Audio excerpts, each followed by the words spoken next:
Welcome to Ethical Content Network, where our motto is follow the leader or be one. You could be anywhere in the world, but you're here with me, Jeff, the unqualified leader, and I appreciate that. Let's talk about it. A lot of people don't want to do it, but us here, we gonna talk about it. If at first you don't succeed, dust yourself off and try again.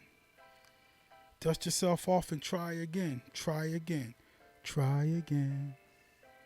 Shout out to Aaliyah, man. May she rest in peace. May she rest in peace. But the importance of that song and the importance of failing and overcoming that failure to succeed is very important.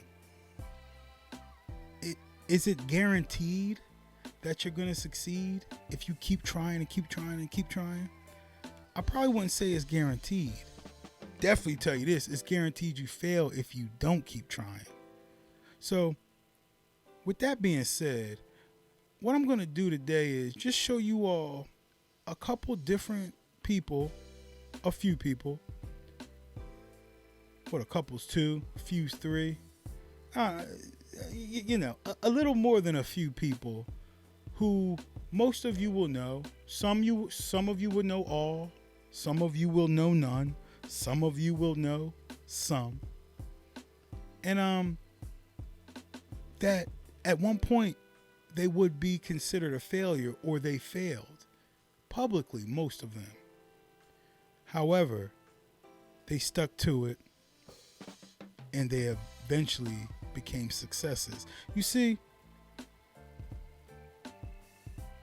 this is how life is, right?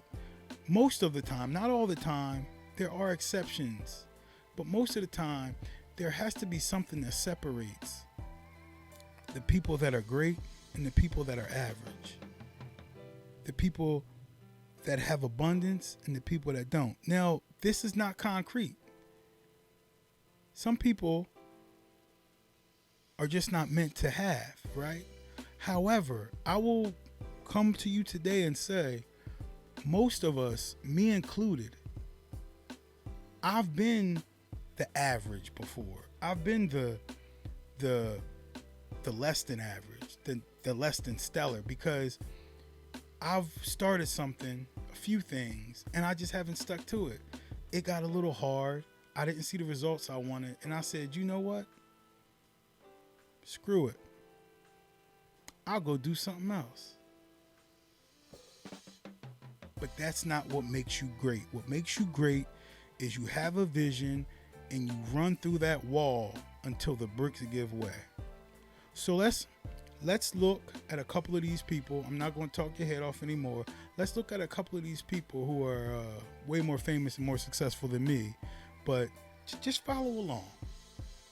The importance of failure. Sometimes failure is necessary, okay? Sometimes failure is very necessary and it gets us where we need to go. So, we're going to go over a couple people, a few, more than a few, what have you. But I just want to put into you guys how failure is not the end. It's not the end all be all, okay? Let's talk about it. Oprah Winfrey. Oprah Winfrey was publicly fired from her first television job as a Baltimore news anchor for getting too emotionally invested in her stories. Oprah Winfrey was fired publicly. However, Oprah rebounded, as we all know, and became the undisputed queen of television talk shows before amassing a media empire. Today, she is worth $3 billion, according to Forbes. Fired. Steven Spielberg was rejected by University of Southern California School of Cinematic Arts multiple times. He went on to create the first summer blockbuster with Jaws in 1975, has won 3 Academy Awards, 4 Emmys, 7 Daytime Emmys, and his 27 movies have grossed more than $9 billion. Rejected from film school. Excuse me for if I pronounce this wrong. Soichiro Honda's unique vision got him ostracized from the Japanese business community. Honda was a mechanical genius who rebelled, against the norm. His passion for aggressive individualism was more fit for the United States and alienated him from Japanese businessmen who value teamwork above all else.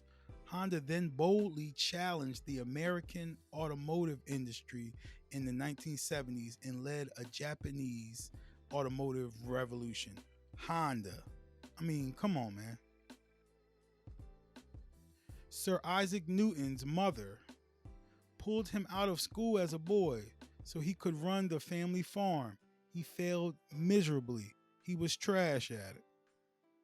Maybe lucky for us, right? His mom realized that he wasn't meant to till the land.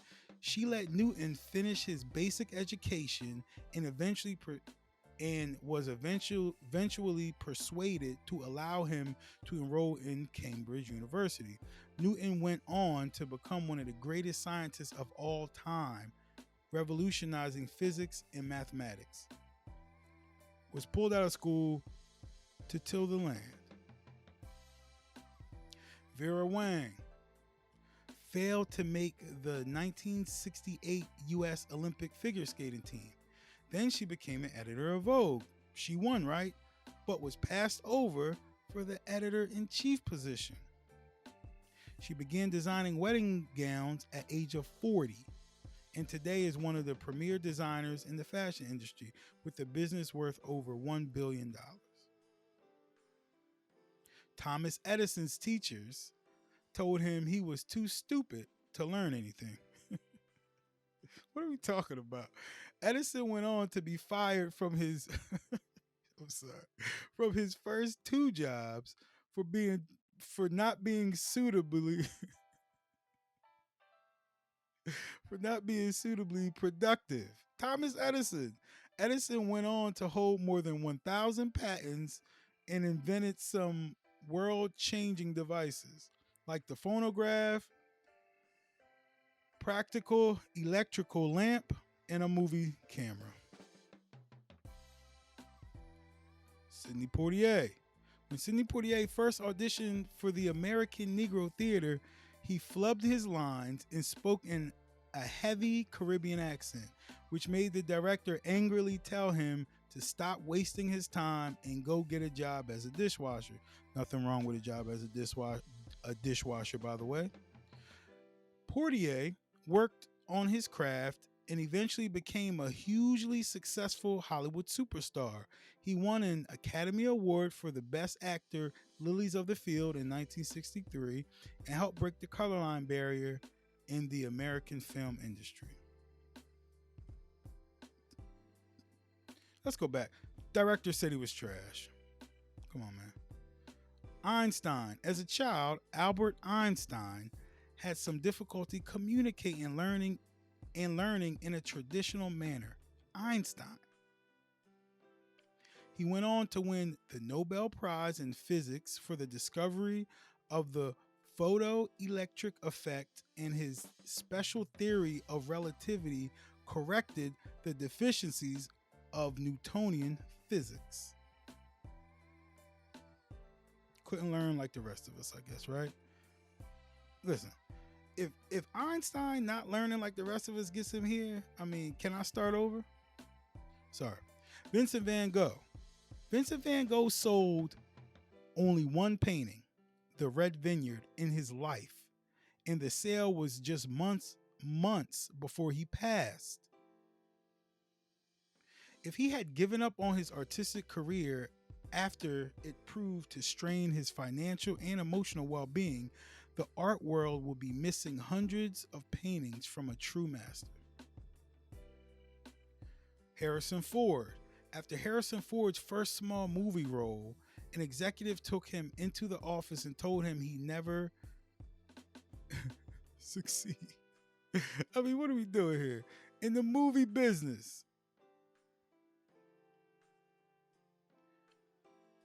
Ford's career went on to span 6 decades and has included timeless starring roles in blockbuster films like Star Wars and Indiana Jones series.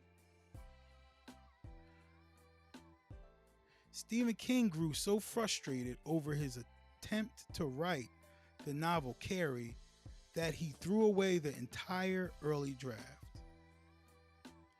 King's wife Tabitha found the manuscript in the trash and took it out. Carrie became a hit and launched his career.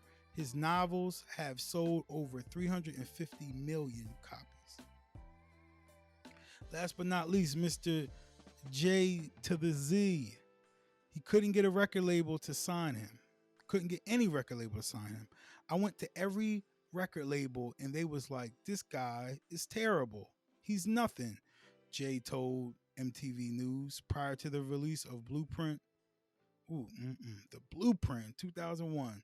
To all you young people, y'all wouldn't understand. To all you old school hip hop heads, classic. Anyway, out of necessity, he started Rockefeller Records with 2 business partners. Now he's worth around $2 billion and counting. I mean, look, what are we doing here? Failure is not the end. Failure may be your beginning. Do not give up. Keep going. If it's a pass you have, keep pushing until you get there. Now, hopefully you're still listening, you're still watching, however you consume. But if you don't do anything else, because you know this is all unqualified, I'm unqualified, I need you to do one thing for me. Keep it ethical. Keep it ethical.